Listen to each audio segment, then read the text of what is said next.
کہ موسیٰ علیہ السلام کے زمانے میں اللہ تعالیٰ کی طرف سے جہاد اور قتال فی سبیل اللہ کا حکم نازل ہوا، تو پہلے تو انہوں نے کہا جی ہم سب آپ کے ساتھ ہیں، ہم یہ بھی کریں گے، ہم وہ بھی کریں گے، لیکن جب عین وقت آیا تو اتنا بے ڈھنگا اور عجیب بہانہ بنایا، فَاذْهَبْ أَنْتَ وَرَبُّكَ فَقَاتِلَا إِنَّا هَاهُنَا قَاعِدُونَ، کہ موسیٰ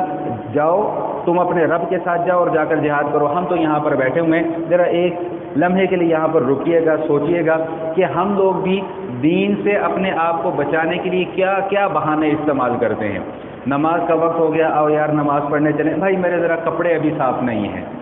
آؤ یار ابھی دعوت کے اوپر چلتے ہیں، میں 2 منٹ کے اندر ابھی کپڑے بدل کر آ جاتا ہوں۔ یہ تو میں ایک بڑی معمولی سی اور ایک چھوٹی سی بات کر رہا ہوں، ہم نے تو دین کے بڑے بڑے احکام کا بتنگڑ بنا دیا ہوا ہے معذرت کے ساتھ، کہ دین کے جو احکام جن کے اوپر عمل کرنا ہمارے لیے لازم قرار دے دیا گیا، ہم نے اس کے اندر بھی ایسے ایسے بہانے تراش لیے ہیں کہ الامان الحفیظ، یہ بہانے بنانے والی قوم اللہ کو پسند نہیں ہے۔ موسیٰ علیہ السلام کی قوم نے بھی بہانے بنائے، اللہ کی پکڑ آئی، ہم بھی بہانے بنا رہے ہیں، مستقل اللہ تعالیٰ کی پکڑ کا شکار ہے۔ دعا کیا کریں کہ اللہ تعالیٰ ہمیں پورے کے پورے دین کے اوپر عمل کرنے کی توفیق عطا فرمائے۔ حابیل اور قابیل کا واقعہ ذکر کیا گیا۔ آدم علیہ السلام کے 2 بیٹے تھے،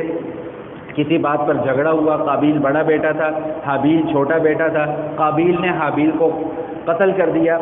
اور اس کے بعد وہ پورا کا پورا واقعہ ذکر کیا گیا کہ کس طرح اس نے دفنانے کا انتظام کیا۔ حدیث شریف میں آتا ہے کہ دنیا میں جتنے بھی ناحق قتل ہوتے رہیں گے قیامت تک، ان سب کا گناہ قتل کرنے والے کو تو ہوگا، لیکن سب کا گناہ اکٹھا کر کے قابیل کے کھاتے میں بھی ڈال دیا جائے گا، کیونکہ سب سے پہلے اس جرم کا آغاز کرنے والا قابیل تھا۔ چور کی سزا کو بیان کیا گیا کہ چور کی سزا ہاتھ کاٹنا ہے، تفصیل فقہ کی کتابوں کے اندر موجود ہے، تفصیل بتانے کا موقع نہیں ہے، صرف اتنا سمجھ لیجئے کہ یہ حدود اللہ ہے کہ اگر کوئی چور چوری کرے تو شریعت اس کی یہ سزا مقرر کرتی ہے کہ اس کا ہاتھ کاٹ دیا جائے۔ نبی علیہ السلام کے زمانے میں ایک فاطمہ نامی خاتون نے، بنو مخزوم قبیلے کی رہنے والی تھی، معزز قبیلہ تھا، اس نے چوری کی، نبی علیہ السلام نے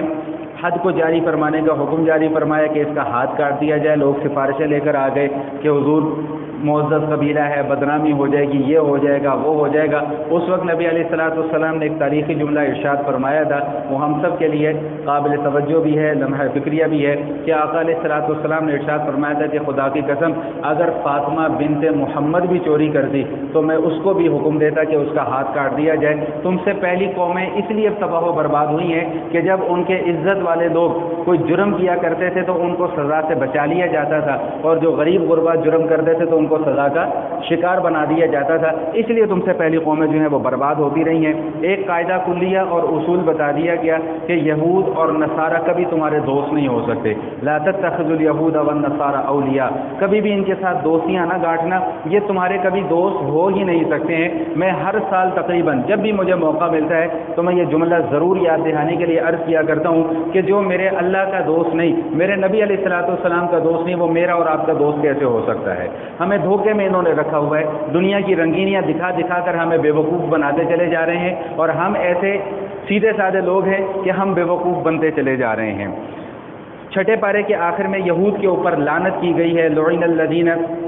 کفروا من بنی اسرائیل علی لسان داؤد و عیسی ابن مریم، انبیاء کی زبان سے اللہ تعالیٰ نے لعنت کروائی ہے بنی اسرائیل پر۔ کیوں؟ اس لیے لعنت کروائی ہے کہ کانوا لا یتناہون عن منکر فعلوہ، کہ خود بھی بری باتوں سے رکتے نہیں تھے اور دوسروں کو بھی بری باتوں سے رکنے کی تلقین نہیں کیا کرتے تھے۔ یہ وہ بنیادی جز ہے، بنیادی عنصر ہے ہمارے دین کا حسن اور خوبصورتی ہے کہ امر بالمعروف و نہی عن المنکر، اچھی باتیں خود بھی کرو، اچھی باتوں کا حکم بھی کرو، بری باتوں سے خود بھی رکو اور بری باتوں سے رکنے کی تلقین بھی کرو۔ 7ویں پارے کے آغاز میں حلال کھانے اور حلال کمانے کی ترغیب دی گئی ہے۔ شراب کی حرمت کا تیسرا مرحلہ اور آخری مرحلہ وار حکم آ گیا، انما الخمر والمیسر والانصاب والازلام رجس من عمل الشیطان، جوا ہو، کسی بھی قسم کا جوا ہو، شراب ہو، کسی بھی قسم کی شراب ہو، اللہ تعالیٰ نے ان سب کو ناپاک، نجس اور حرام قرار دے دیا۔ روایات میں آتا ہے کہ جس دن یہ آیات نازل ہوئی، محدثین فرماتے ہیں، احادیث کی کتابوں میں یہ احادیث موجود ہیں کہ مدینہ کی گلیوں میں شراب ایسے بہ رہی تھی کہ جیسے مدینہ کی گلیاں نہ ہوں، کوئی دریا بہ رہا ہو، کوئی ندی نالا بہ رہا ہو۔ قسم، ہم بات بات پر قسم کھاتے ہیں، قسم کھانے کے حوالے سے احکام بیان کیے گئے ہیں، مختصراً عرض کر رہا ہوں، سماعت فرما لیجیے گا توجہ سے۔ 3 قسم کی قسم ہوتی ہے، 3 قسم کی قسم ہوتی ہے۔ ایک وہ قسم ہوتی ہے جو ہم ایسے ہی جانے انجانے میں کھا لیتے ہیں، اس کو یمین لغو کہا جاتا ہے۔ اس کے متعلق اللہ کا قاعدہ یہ ہے کہ لا یؤاخذکم اللہ، یہ جو ایسی بات بات پر قسم کھا لیتے ہو اس کے اوپر اللہ مواخذہ نہیں فرمائیں گے۔ ہاں، کس قسم کے اوپر مواخذہ ہوگا؟ اس قسم کے اوپر مواخذہ ہوگا جو جھوٹی قسم کھائی جائے گی، اس کے اوپر گناہ ہوگا۔ اور اگر قسم مستقبل سے متعلق ہے اور پھر قسم توڑ دی تو اس کا پھر کفارہ ادا کرنا ہوگا، غلام آزاد کرنا ہوگا، 10 مسکینوں کو کھانا کھلانا ہوگا، یا جو ہے وہ 3 روزے رکھنے پڑیں گے۔ لیکن یہاں پر یہ مسئلہ بھی سماعت فرما لیجئے گا، حدیث شریف میں آتا ہے من احلف بغیر اللہ فقد اشرک، جس نے اللہ کے سوا کسی اور کی قسم کھائی اس نے شرک کیا۔ تو یہ قرآن کی قسم، ماں کی قسم، بہن کی قسم، بھائی کی قسم، کعبے کی قسم، روزے کی قسم، نماز کی قسم، یہ ساری کی ساری قسمیں باطل ہیں۔ قسم صرف اور صرف اللہ کی کھانا جائز ہے، اللہ کے سوا کسی اور کی قسم کھانا جائز نہیں ہے۔ ساتھ یہ سورہ مائدہ کا جو آخر ہے، اس آخری 2-3 رکوع میں میدان حشر کے بعض احوال کو ذکر کیا گیا، تمام انبیاء کرام کو جمع کیا جائے گا اور ان سے پوچھا جائے گا کہ آپ نے اپنا پیغام پہنچا دیا۔ ان کے امتی انکار کر دیں گے، جی ہمارے پاس تو کوئی نبی آیا ہی نہیں اور ہمیں کسی نبی نے کوئی پیغام نہیں پہنچایا۔ انبیاء کے درمیان اور ان کے درمیان اتمام حجت کروایا جائے گا اور پھر ان قوموں کو سزا دی جائے گی۔ عیسیٰ علیہ السلام کے معجزات کو ذکر کیا گیا اور ہر معجزے کے ساتھ یہ لفظ آ گئے کہ بِإِذْنِ، اللہ فرماتے ہیں کہ جو بھی معجزہ عیسیٰ صادر کرتے ہیں وہ میرے حکم سے صادر کرتے ہیں، ان کا اپنا اس کے اندر کوئی اختیار نہیں ہے۔ وہ حواریین کا دسترخوان نازل کرنے کا واقعہ آیا، یہاں پر ایک جملہ یاد رکھ لیجئے گا کہ اللہ تعالیٰ کا قانون یہ ہے، گزشتہ امتوں میں بھی تھا، اس امت میں بھی تھا، جب تک نبی علیہ السلام اس دنیا کے اندر تشریف فرما رہے، کہ جب بھی کسی قوم نے